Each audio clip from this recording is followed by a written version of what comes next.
In Canva, I recommend searching the templates for carousels because I think that that's a great way to have training wheels. So all you're doing is changing the text. You don't have to stare at a blank square that you're trying to figure out, like, where do I even start? But start to play around with some of those carousels because it's something that's easy to do. You don't have to be camera ready. You don't have to edit or do anything other than just put that carousel together. But when you're telling something on a different platform, or maybe even when you've talked about one concept in a video, think about how you can flip that and either do it as a post with a full caption, or you can do it as a carousel where you're breaking up the story or breaking up the lesson over the series of a couple pictures. People want to swipe. They want to see what happens next. So that's where you'll get that engagement, is they will swipe picture to picture. And the second thing that's really cool about carousels on Instagram, what I've noticed, is a lot of times if somebody's carousel comes up in my feed and I didn't interact with it, I didn't like it, I didn't comment on it, most of the time Instagram will send it back around a second time with the second slide. So you kind of get two chances at having your content seen by somebody. And that's why, again, I'm a huge proponent of carousels right now, because you can really get a good bang for your buck doing that. Other thing that if you're going through and you're doing, if you're doing the carousel where you're breaking the story up for a couple things per slide, I do recommend that you take that exact same copy, the exact same text, that you have per slide in the carousel, and you can put that on Threads, you can put that on X. Those platforms really reward when you have a thread like that, where you have, the main post, like I have here on the right.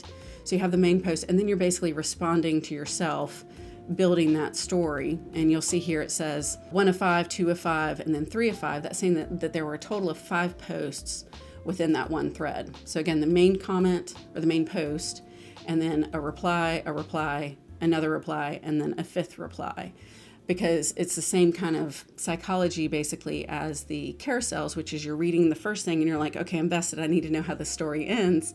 And then they're going through and reading the rest of the story as it goes through, versus being one big block of text the way that it was on Facebook. Then after all of that, now we're getting to video, because I know we talk about video a lot.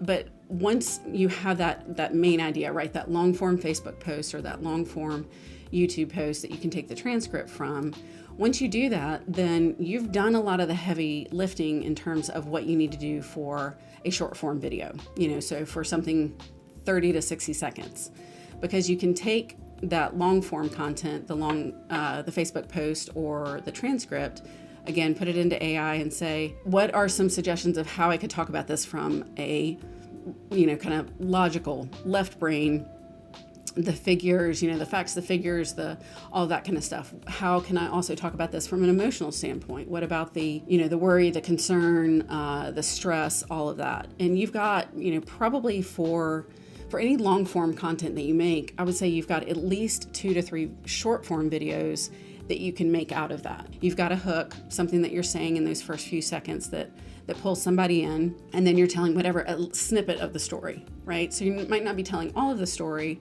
but in this case, if I had done a short form video on this, I could have said, we recently sold our house on our own and we almost lost $70,000, right? That's the hook. And then saying, a lot of people think that it's not worth it to pay a listing agent because they just look at what they're going to pay in commission. But through my recent experience, it reinforced for me the value of having a professional by my side, or, by our side.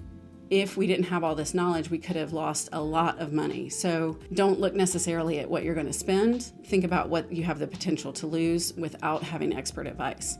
And that's the whole video, right? So you want to make sure that when you have an idea that you are getting as much out of it as possible. And again, just like with the, carousels, you can do a picture and a caption, and then a carousel and a shorter caption. With the videos, you can do a, kind of more logical left brain. Think about all your engineer clients, content that really resonates with them.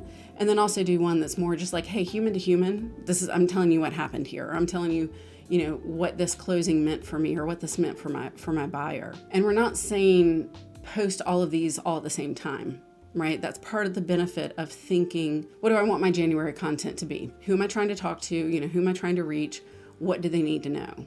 You could take 4 main ideas and split that up into enough content that you have content for the entire month. And it just makes it a lot easier because you're not trying to think of all the new ideas. You're just trying to think about how to package it differently. The last thing that I have is for short form videos. If you are either teaching a class like this, like I'm recording right now, to be honest, but whether you're teaching a class or maybe you are having a client consult or you're recording the long form video, go ahead and set your phone up, because most people, are either going to have a separate camera, they're going to have a webcam, they're going to use their, laptop, computer, whatever it is.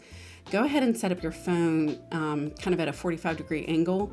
I call it fly on the wall content. And the reason that works really well is you can take that 15-minute conversation or 30-minute, class or 15-minute YouTube video or whatever. And then you can go back and you can cut that footage that you filmed on your phone up into smaller pieces that are short form video.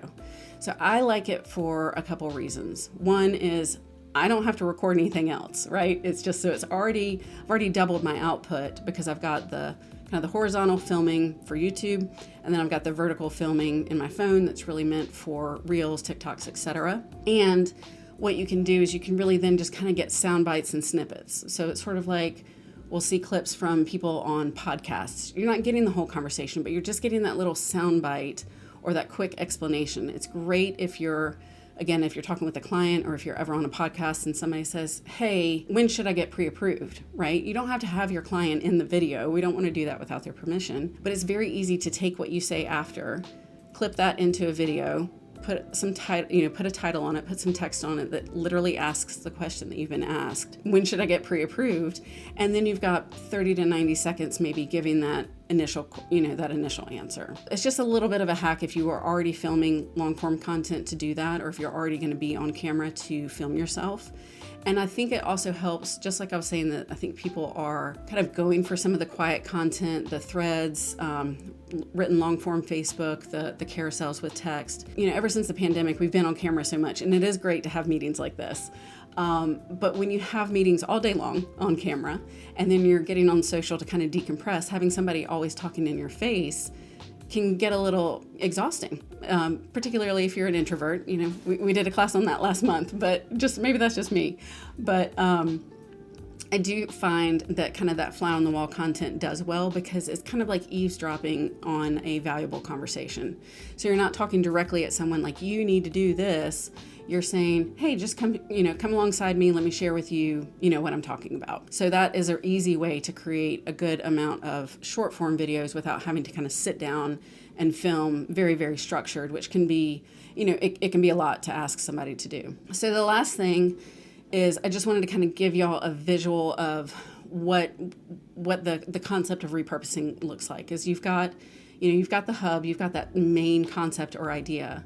And then from there, you can take that same idea and split it off to all kinds of different content with some of the efficiencies that we talked about. But again, you're not having to think about each individual piece of content's concept. You're thinking of one concept, and even if you think about it here, maybe not even Pinterest, right? We didn't even get into Pinterest, but from one idea, you can get 8 different pieces of content. Well, if you're sprinkling that in throughout the month, you've got a good amount of your content already handled by just coming up with one idea. One other thing that I wanted to say is a really helpful piece of software or really helpful site if you're looking to truly repurpose, meaning let's say I post on TikTok and I wanted to go to Facebook, I wanted to go to YouTube Shorts, all these different places. There's a software called Repurpose.io, and I'll put a link in the chat for y'all if y'all want to check it out. But the reason I like that is it's a lot like if you've ever used Zapier, people pronounce it different ways. But if you've ever used that to kind of connect different systems to each other, like a CRM to a Google form or whatever the case may be, it does the same thing, but it does it for social platforms. And that's really helpful because you can post on one platform and it'll send to all of them.